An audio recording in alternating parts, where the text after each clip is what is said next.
Welcome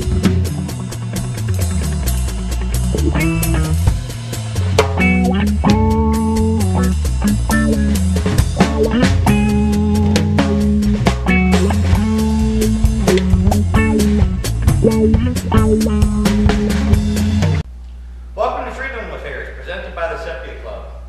I'm Tim Krenz. Today we will be discussing science and freedom and how the advance of science and technology derived from it impact liberty in the 21st century. My guest today is Charles M. Barnard. Chuck is the owner of WizOdd Limited, and he is the technology consultant and frequent commentator on the issues of science and freedom. First, I have to announce a disclosure. Chuck and WizOdd Limited at wizodd.com are on retainer with the Sepia Club for technical services. Welcome, Chuck. It's good to be here, Ken. Let's get right into a philosophical discussion about the purpose of scientific research and discovery. In other words, please define for us the highest moral principle that should guide the conduct of science and its applied knowledge, and indeed, what is science? 42. Seriously, if we had a bunch of time, we could probably go into that. But basically, my own preference is that we stay with the basic premise that's used in all medicine, which is do no harm.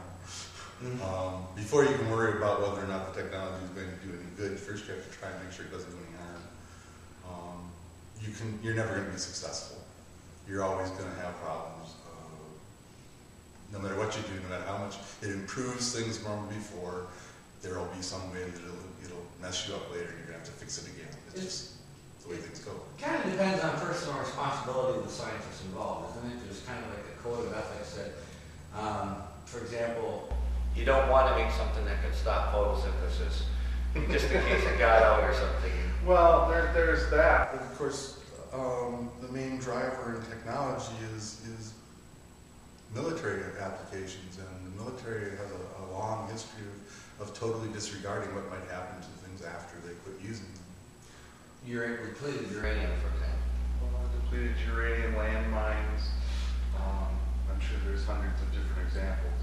So we're good if we stick to the principle that we shouldn't do harm with what we're discovering. Well, except of course we're still going to make mistakes. We're still going to do things that look like they're fine at the time and find out they're not later. Tetraethyl lead was a really great economic advantage to speed up the alcohol and or not alcohol, gasoline.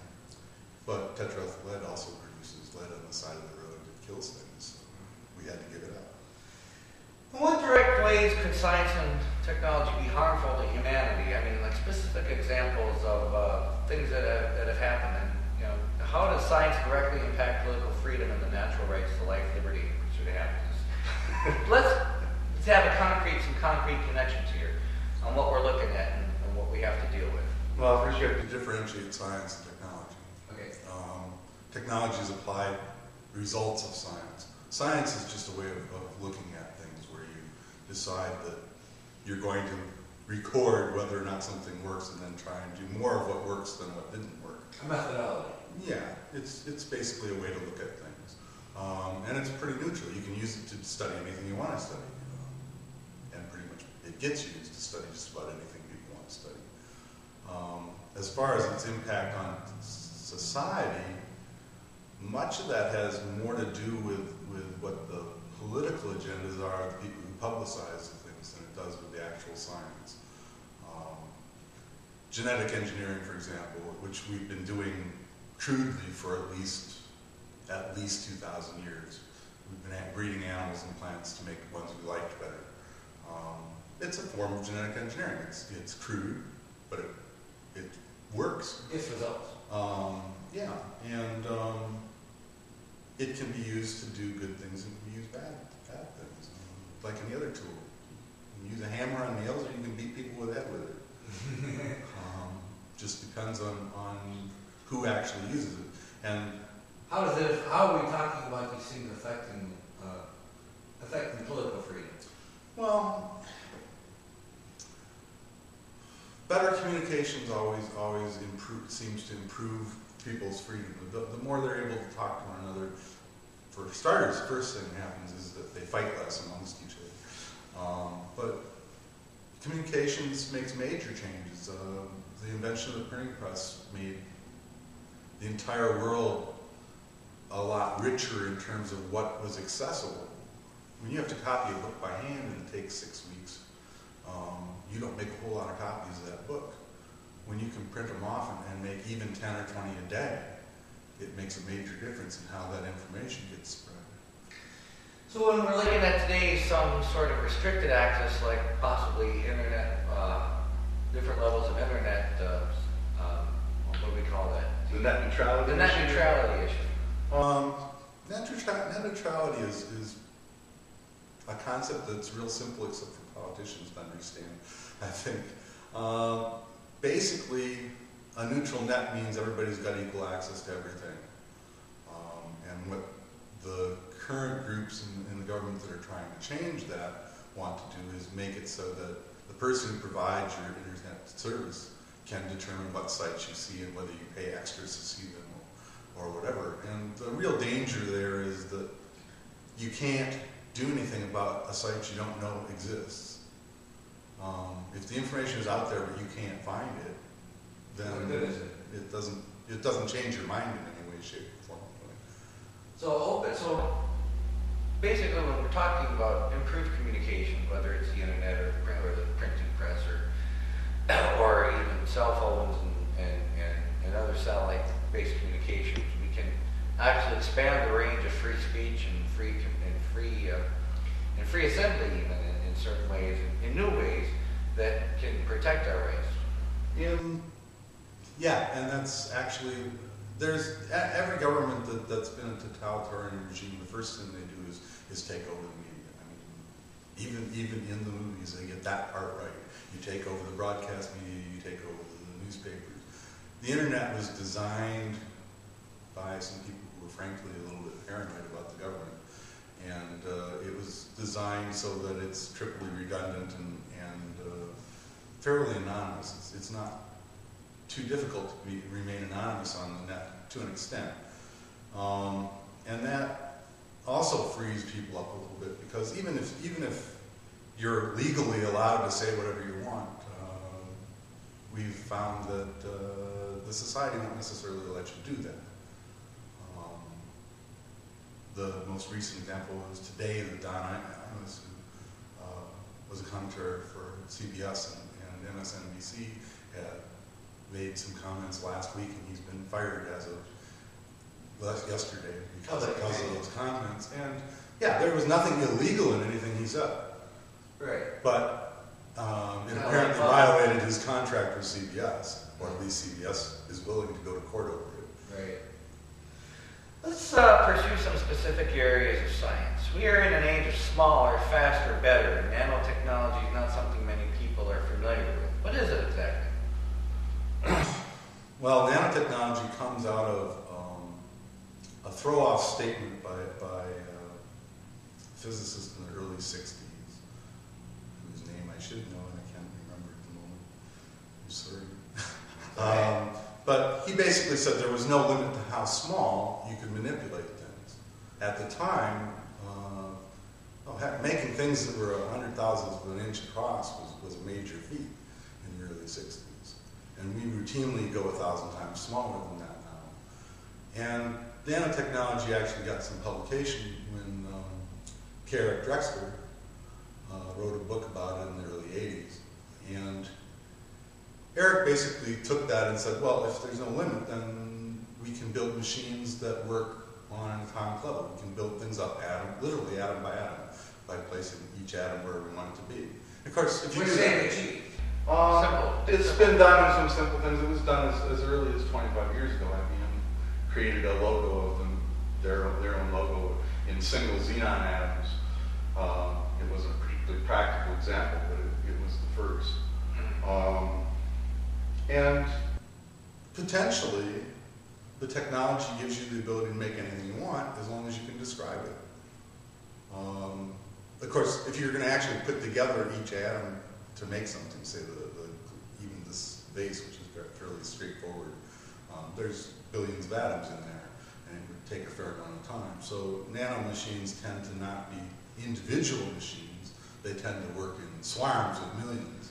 Will this have any, I mean, talking real science fiction now, what we're talking about here is very concrete, but are there any, like, is it possible to, like, do some sort of teleporting or something, maybe using this technology, or is that something they're looking at? There are some theoretical possibilities in that direction. They haven't been explored to my knowledge. The closest anybody's come to teleportation at this point is there's a lab in Switzerland that can basically teleport electrons across the river, but it's not a structure of any sort. And frankly, if you're going to use nanotechnology to do teleportation, what you basically are going to do is disintegrate whatever it is you're copying and create it at the other end. And so even if we can do teleportation, well, teleportation implies matter duplication, which implies the ability to make anything you want, any way you want, anywhere you want. Yeah, I think we'll go a long way with the ability to move objects before we get around to being able to move living objects. Right. Living machines can't be analyzed at this point fast enough to tear them apart and put them back together again. What are some of the things that the scientists and engineers are doing with this technology? I mean, it seems to me that if anything, this has something that could, I believe, what was the Michael Crichton book called Prey was some sort of horror story about nanotechnology going out of control. Well, okay, the easiest thing to build theoretically on a nanoscale, and we've got literally tens of thousands of designs for machines that work on that scale. We can't build them yet, but we've been able to design them for 25 or 30 years. So there are designs out there. The easiest thing to design is something that just rips things apart.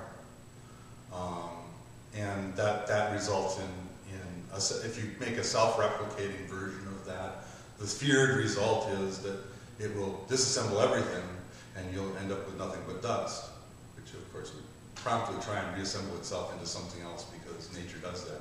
Right. So it could be, nanotechnology could be used for some sort of like medical purpose. You could actually inject some things and it could go in and search out and destroy cancer cells or something like that. Yeah, if you can describe what the molecules are it's supposed to attack, it can be used to do anything. In theory, you could inject a few self-replicating. I guess nanites has stuck as the term. Star Trek, first Next Generation, invented the term, but I think it seems to have stuck in the vocabulary. And they were produced, and they'll do whatever they're programmed to do. Well, you could program them to check the thickness of the fat deposits on artery walls and break down those, and thus deal with arteriosclerosis. You could monitor insulin levels for diabetics. And that's fascinating. And another aspect that I've heard is, I believe it was in a speech 5 or so years, maybe 6 years ago, former Secretary of Defense Donald Rumsfeld said that at some point we're going to have technology using nanotechnology, but we're going to have the ability to insert cameras, listening devices, microscopically into an area to do intelligence, surveillance, basically. Yeah, what you end up having on that time, we're already at the point where you can build a video camera the size of a period it's like 1/100 of an inch across. The problem with video is you're starting to work with the wavelengths that are right around. Your device is the size of the wavelengths you're trying to detect, and it becomes hard to work with. But what you end up with, I think, is the same kind of situation we've got with computers. People make computer viruses, but now computer viruses are to an extent self-modifying. They're still pretty crude, but they're a major problem. And once you start working with self-programmable machines that can create copies of themselves at millions of copies per day, billions of copies per day, they can do just about anything. And what you're going to end up with is you're going to end up with nanites that are built by people to go spy on other people, and you're going to end up with nanites that are written by the other side to try and detect the nanites that are spying on them and destroy them. But basically, we're already, except for very rural areas of America is already under surveillance. There's video cameras everywhere you look. In a book from, I believe it was 2001 or 2002, it was called Body of Secrets by National Security author James Bamford, and it was about the National Security basically the use of technology in signals intelligence and communications interception and basically protecting our country by using our advantage in supercomputing power to basically overwhelm the defenses or codes or encryption of other governments as a measure of, as a layer of first line of defense. And one thing that Bamford concluded in that book was that the next step which they were working on is breaking the barrier of how big a computer needs to be as opposed to how much energy it requires and gives off. As far as he was talking about some of the crate computers that needed like super cooling fluids running through them at such an obscene rate that they got bigger and bigger and bigger and they could only get so big, he said, before it became impractical. Now they're focusing on building these machines at the microscope. Well, if you look at computers, I've got a computer that I built, I think 4 years ago, and it was using stuff that was about 2 years old, and it runs at, 1800 megahertz, and it puts out about 30 watts of heat. If you buy a new machine these days, it'll run maybe 2 to 3 times that fast and put out like 4 times as much heat. And you're talking about you're talking about running the CPU at temperatures approaching 125 and 130 degrees. And what has to change in order to miniaturize a computer? There's no reason you can't build a computer that would be the equivalent of a million little PCs that would be the size of a large protozoa. It would be mechanical. Oddly enough, when you get down to the quantum scale on things stop being electrical and they start being mechanical. It's faster. And it uses less energy. But even then, you're still, the heat disposition is a large problem. But it's not insurmountable. What it means is that you have to do 2 things. First of all, you have to be more efficient in how you use what power you've got there. And second of all, you have to arrange to use as little as possible in the first place. And they've started down that road with processors. Processors will shut down parts of themselves if they're not needed on a regular basis these days. I don't think it's an insolvable thing, and we're probably 50 years out from being able to do nanotechnology computers. One thing I remember rehearing on New Year's Eve in 1999 was on a C-SPAN. It was a conversation on artificial intelligence, and the gentleman, I can't remember his name, but it was very striking. He was going through this timeline of what levels we have to be at, and when we can expect to create an AI source. And basically the figure using the benchmarks that they had to go through and achieve, he basically said that by the year 2029 we will have achieved some form of artificial intelligence. Is there any concept? Is that even a possible concept eventually, and what are we looking at as far as repercussions on? It's actually it requires a couple of major breakthroughs, not things that are incremental changes from what we know now. And the biggest problem is the software. Software tends to evolve. There's still software that was written in 1959 that's still in use. And this life of software is 20 to 30 years. For example, software on space shuttles almost 30 years old. Most of that hasn't been changed because there hasn't been a good reason to. Right. What happens though is the hardware generation has been about 18 months and a software generation is maybe 10 to 12 years. And so the software right now is not even close to taking advantage of the capabilities of the hardware it's running on. And until we get to the point where we've got some sort of an AI to write code at the same kind of speed we change hardware, we're not going to be able to use the hardware. Now that we're starting to get into it right now, we're changing it. For the last 30 years, Moore's Law, which tells you you're going to double the density of your memory and double the speed of processors every 18 months, has held pretty solidly. So that's for 30 years? Actually closer to 40. Wow. Right now probably out of the realm of Moore's law starting within the next year or two. What they are now doing is they've made the processors about as fast as it's possible to make them at the scale they're at, and they can't change the scale down. They're already etching things with X-rays. So rather than working on single processors getting faster, they are now working on multiple processors working together better.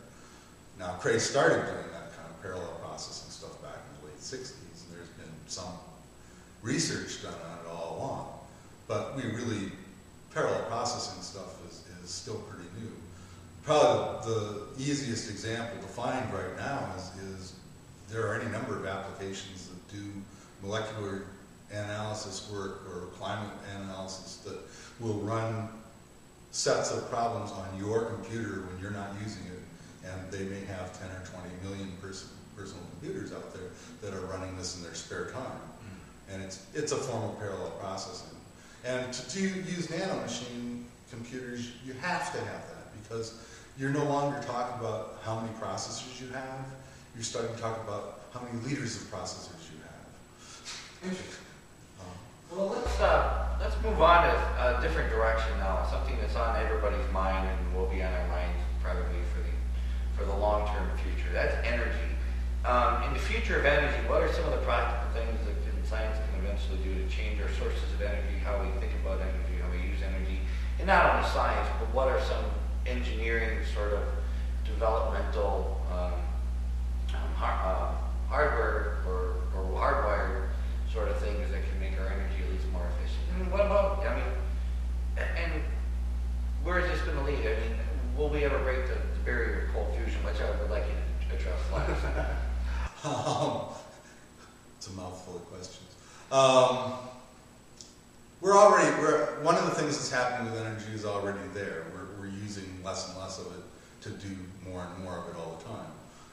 The new LEDs that are out, the current LEDs are light emitting diodes, and you already see them in tail lights of cars and stoplights all over the place now, because they're about as efficient as a fluorescent light bulb right now. Well, right now they put out about 14 candles of light, candelas, and about 6 years ago, a high output one was putting out like less than 1/10 of that. So we're now starting to see them being used instead of incandescent bulbs. Well, an incandescent bulb is only about 10% efficient, and LEDs and fluorescents are closer to 80%. So right there, you're getting more light for your money. So if we're using less, but we're using less maybe per unit, but we're still expanding our use because overall our need for it is expanding. The problem is that everybody wants to be in the first world. Everybody wants to have the good life they can see on television, and you can see it anywhere on the planet right now. And some of the people, the contrast between what they're seeing on television and the way they live is just so drastic. Right. What we see in other countries, usually on the news, highlighting some more or some sort of Charity that's asking for food for children. Well, it's like India, rural India. A few years back, 20 years ago, one of the big social moves that they made using technology was they sent radios out to all these little villages, and each village got a radio. Well, that put them in touch with the rest of the world for the first time ever, really, for most of them. And now they all pretty much have their own TV, and a lot of those villages have a cell phone somewhere in there that they can use. And even major corporations are donating affordable, cheaper laptops for free. Well, they can't buy them if they don't know how to use them and don't Right. want them. Or if they get the bug, they'll want to buy something better. Well, and they do. The problem is that if everybody were to live at the same level that Northern Europeans and Americans live at, we would need orders of magnitude more energy and everything else than we've got. What's our solutions then in the short term? Well, I think the first thing that has to happen is short-term solutions are fine, but first you have to figure out what you're going to do long-term and start on it. Because the nature of long-term solutions is that they are long-term and they take a while to work on. We were capable in the early 70s of putting satellites up that would provide 10 gigawatts of power, free solar power beamed to Earth for about $100 billion apiece, which translates to about 12.5 cents at the bus bar, which is at the power plant, which is about 10 to 15% higher than what we were paying for power at the time. But if we'd been doing, had we started doing that right now, we would not need a single coal-fired or nuclear-fired plant in the United States to cover our energy needs, and we'd be exporting energy. What about some of the hurdles, the roadblocks that we're facing? I mean, political opposition to higher fuel standards for cars is definitely something that seems solvable, but in the technical aspect, at least try to make progress. But there's opposition. Almost all of those are political issues, which basically boil down to private economic issues for people. There's an awful lot of people who have control of an awful lot of oil, and they would like to get the profits out of that oil before it becomes less profitable. So it's not in their best interest to let the price go back down at all. Even though oil's best use is probably as a feedstock to make other things, it's raw materials. We've got this whole system set up to transport it and burn it and turn it into power. So technologically, there isn't any real issue for any of this stuff. I mean, there isn't any real reason technologically for people to be starving anywhere on the planet or to not have medication or anything else. We've got the capability to provide all that. What we don't have is the political will to use our capability to benefit people other than ourselves. We're too selfish. And to get that political will, we kind of have to have a lot of change in our thinking. Well, and it's happening. It happens slowly, in part because it's like global warming. Global warming is a big issue. It's been a big issue. We don't have time to talk about to get into that. The argument on global warming is not in the sciences. The scientists are all pretty much in agreement that the world is getting warmer. Why it's getting warmer, we don't really know, but frankly, it doesn't really matter. It's getting warmer, and if it gets past a certain point, it pretty much wipes off most of the life on the planet. So this is something we've got to be concerned about. But in the media, if you look, you'll find all sorts of people arguing it one way or the other, and that's all political. It has nothing to do with the technology or the actual scientific facts. One word answer. It's cold fusion. Will we ever have it as a reality, or is it something that's far beyond even our ability to understand? Or short answer. I suspect that we will probably be able to develop it. There's still people researching it. Whether or not it will be developed before something else comes along that will be more efficient, I don't know. All right, we'll have to leave it there. Thank you, Chuck. And thank you, everyone, for watching. This has been Freedom Affairs. I'm Tim Krenz. Good day.